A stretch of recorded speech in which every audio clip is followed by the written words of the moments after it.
क्या द्रौपदी का चीरहरण था महाभारत का असली कारण? आइए जानते हैं। महाभारत ऐसा महाकाव्य है जिसमें कई छोटी बड़ी शिक्षाप्रद घटनाओं का जिक्र है। द्रौपदी चीरहरण भी महाभारत की ऐसी ही घटना है। द्रौपदी पांचाल देश की राजकुमारी थी और उनका विवाह अर्जुन से हुआ था। अर्जुन ने द्रौपदी के स्वयंवर में मछली की आंख में निशाना साधकर उनसे विवाह किया था, लेकिन माता कुंती के अनजाने में दिए गए एक आदेश से द्रौपदी पांचों पांडवों यानी पांचों भाइयों की पत्नी बन गई।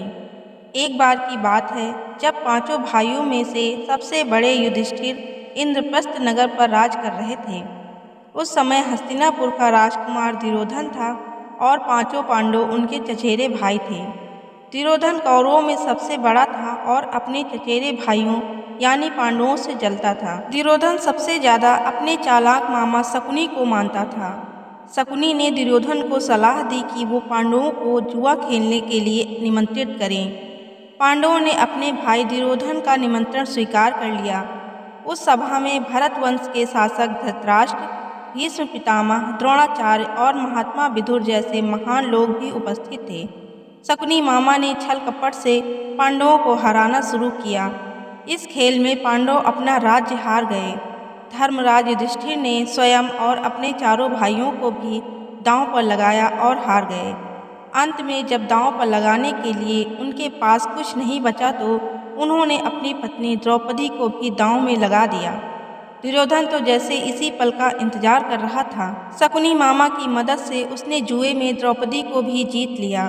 द्रौपदी को जीतने के बाद दुर्योधन ने अपने भाई दुशासन को आदेश दिया कि वो द्रौपदी को भरी सभा में बाल पकड़कर और घसीटते हुए लेकर आए। भाई से आज्ञा मिलते ही दुशासन द्रौपदी के कक्ष में गया, उसे सभा में चलने को कहा। रानी द्रौपदी बहुत ही स्वाभिमानी और पतिव्रता स्त्री थी, इसलिए उन्होंने दुशासन के साथ चलने से मना कर दिया। दुशासन ने गुस्से में आकर द्रौपदी के बाल पकड़ लिए और उसे खींचता हुआ भरी सभा में लाकर खड़ा कर दिया। दुर्योधन ने दुशासन को आज्ञा दी कि वो द्रौपदी को भरी सभा में निवस्त्र कर दे। दुशासन ने जैसे ही द्रौपदी के वस्त्र को हाथ लगाया, द्रौपदी ने श्री कृष्ण को मदद के लिए पुकारा। श्री कृष्ण अपने भक्तों को कभी नाराज नहीं करते। कृष्ण ने जब द्रौपदी की करुण पुकार सुनी तो उन्होंने द्रौपदी की साड़ी को बढ़ाना शुरू कर दिया। दुशासन द्रौपदी का चीर खींचता रहा, लेकिन वो जितना खींचता वस्त्र उतना भी बढ़ता गया। अंत में दुशासन थक कर हार गया, किंतु द्रौपदी का वस्त्र हरण नहीं कर सका। ऐसा कहा जाता है कि महाभारत युद्ध के पीछे सबसे बड़ा कारण द्रौपदी का चीरहरण ही था। तो ये थी आज की हमारी कहानी अच्छी लगी हो तो वीडियो को लाइक और शेयर करना न भूलें एवं मेरे चैनल को सब्सक्राइब करें। धन्यवाद।